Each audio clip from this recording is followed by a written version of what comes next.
Real Pinoy Vlog. Realidad at legal na pamumuhay ng mga Pilipino. Bon. Laki. Titignan natin. Baka nakakasigaban tayo dito, tol. Parang exclusive. Tayo dito, tara. Lipat lang tayo. Sigaban tayo dito. Ang sarap dito kamera, no?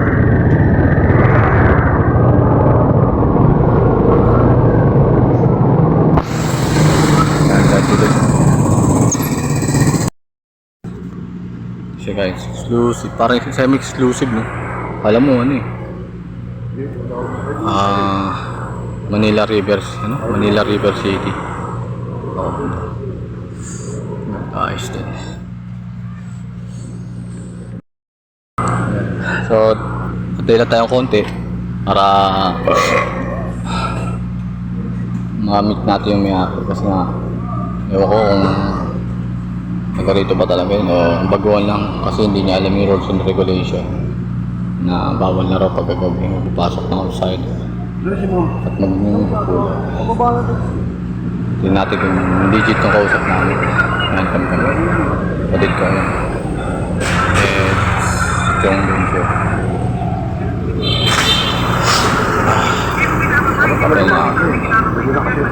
Oo.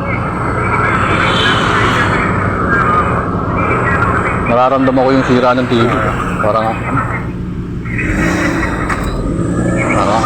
ang dali lang yung sira. Pinata si ma'am.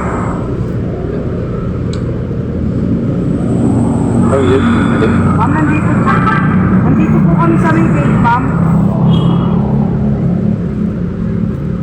Opo, labas po kayo, ma'am. Ma'am? Ma'am?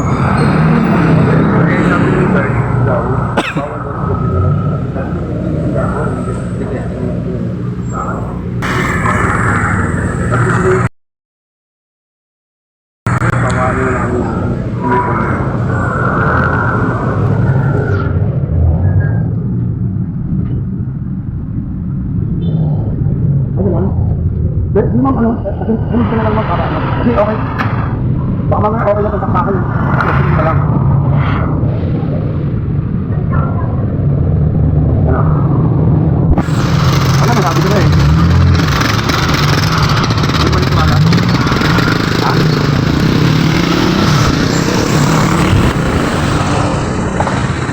Ha?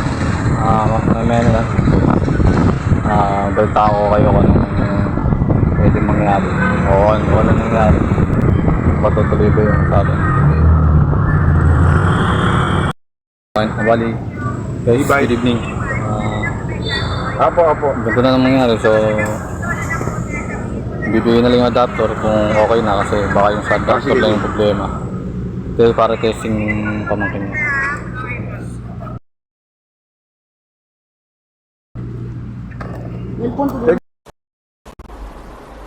A few moments later. Ito yung nadat na namin. Sabado na lang pupundohan niya tayo. Yan, siya yung nadat na namin. Pakainin nyo na siya. Ganun tayo. Nangangal ka lang basura sa labas. Ganun ka na tayo. Luit mo, Ting. Saan legendary? Ting! Nangangal ka lang basura sa labas, Ting.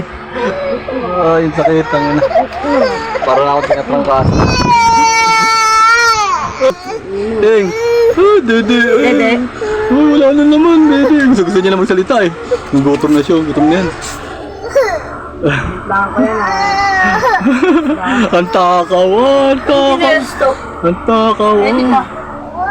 Dito. Hiniram ko lang sa taas yan. Tinesto. Hiniram ko lang sa taas, bakit? Ito. Hindi, hiniram ko nga lang. Ba't kanina ba yun? Ilak mo ng ano, aso. Isa? Bahala ng aso kun. Bahala siya. Ayun yung nangyari guys. Nakita nyo naman. Hindi na kami nakapasok kasi nga bawal na. Gabi na bawal na raw yung mga outside. Hindi siguro na alala ng may-ari na nakatira sa condo na bawal na pala magpapasok na outsider ng ganung oras. Hindi natin sila masisi pero at least nag-try tayo. Hindi nila para masabi sa amin na hindi kami tao. Problema yung nangyari na lang, binigyan na lang namin yung adapter ng TV. Tapos pinatesting namin, yung transaction nila through online, video call.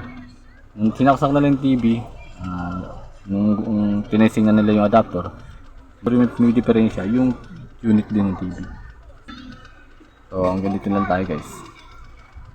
Palagi natin huwag kalilimutan. Mahirap man o hindi. Pasalamat po rin. Salamat guys. Good evening.